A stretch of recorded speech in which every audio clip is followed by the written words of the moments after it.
And here we are back working on the Breeze XR6. So it's been a couple of weeks since last video on this car. The car's been sitting in the shed. I have been driving it up and down the road every other day just to keep that engine running and keep the battery charged, because it's a brand new battery in there and I don't want it to go flat from sitting.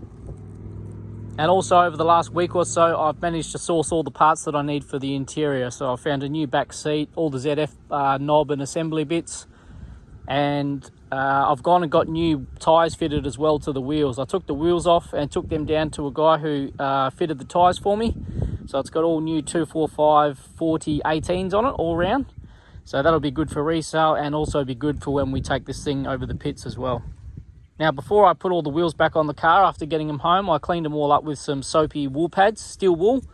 Got in the back and just cleaned all the crud that was off the inside of them and gave the fronts a light clean up as well. And they've come up really well. Now, I took all the Santa caps off just because I didn't want the guy fitting the tyres to break any of them, because they're pretty delicate. And I've left them off because I've got to get the wheels off again when I fit the brakes to this, because I've got new rotors and pads coming for this car. I was hoping they'd be here, but yeah, they're not. So when I get to do those, I'll put the caps back on the tyres, on the wheels. But yeah, like I mentioned, I've managed to source all the bits for the interior. The back seat, I've got passenger door card, the rear one. I also picked up a driver's door card to replace that one. But in the meantime, because I hadn't found this car with the parts on it, before I'd found the car, I purchased one of the aftermarket driver armrests that you can buy on eBay for that door card, for the driver's one. So I'm not sure if I'm just going to change the door card out or just put that handle on. I haven't made that decision yet, but I may just put the aftermarket armrest on and just hang on to that other door card. I've also gone and bought the quadrant, or the letters, for the ZF shifter. So I've got all new letters for that. And I also managed to pick up the silver surround bit that the letters actually sit in off of the other car as well. It is a little bit blistered and bubbled, but it's going to save me having to get that one out and paint it and piss fart around with that. So it's just going to be a matter of just swapping it out, which will be good.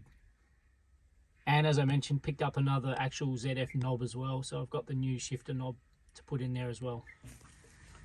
Now also, while the car's been sitting, I managed to get in and clean out the boot. I've got some degreaser, sprayed it all in here, sprayed literally everything and wiped it all off with some clean rags. I've got in underneath the carpets under here, cleaned all in there, both sides. And as you can see here, it had some little bits of surface rust just along the bottom here, nothing major, but just to be safe, I got some rust converter and just sprayed that whole base there. So that's all taken care of now. So now it's just a matter of giving this another vacuum out. I've got to vacuum all the dust off here.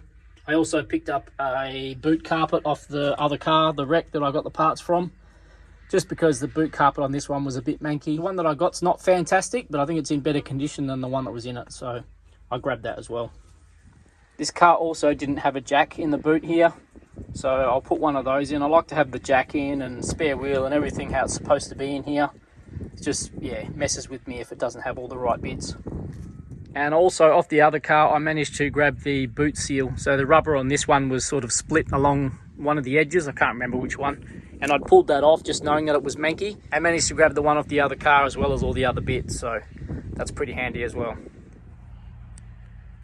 Now mechanically, the only thing left to do on this is, well, it's not even really mechanically, is flush the coolant system. I do have a flush and I still haven't done it because, as I said, the car's been sitting. And outside of that, putting all the interior back together, the new brakes on, it's just cosmetics. I will be taking the front bar off so I can polish up the headlights properly. I've done this one, which come up really well. I haven't done this one still, but I want to take the headlights off just because you can't really get down into this little pointy corner here. I'm not sure if the camera's going to pick it up, but it'll give me a good chance to clean those up properly. Now, I actually want to take the bumper off anyway because I have an XR6 bumper to go on my car, which I'll need painted, but I've also got the proper 2.5 bumper pods as well. So I want to use this bumper as a template for the holes to line up where the bumper pods go. I could just wing it and guess, line it up and guess it, but I've got a good bumper here with the right holes, so I'm going to use this one as a template while I've got it here. That way, when the time comes to put my bumper on my car, everything should line up as it's supposed to be. And then once we get the thing cleaned up, headlights polished up, we're going to go over the whole car with a clay bar and try and cut the paint back as good as we can. I've done a little bit here by hand. I don't know if you can see any of that, But yeah, the paint's going to come up a lot better than it is. Cleaning all the paint up on this car is probably going to be the last thing to do on it. I'm not even really going to bother about doing any of that before it goes over the pits, because it's not going to hold any of that process up. It's just a cosmetic thing. So we'll do that last thing before we get the thing ready to sell. So the plan for today is to get it over to the shed. I've just got it out the front here to get some fresh air through it. I want to get it over to the shed, get the front seats out and get the manky carpet out with the console. And then I can put in that dodgy carpet that I've got with the tear in the floor mat, but it's in way better condition than the one that's in it. And we can start getting the back seat back in, clean up the driver's seats or front seats, new console, start getting this thing looking half decent inside again.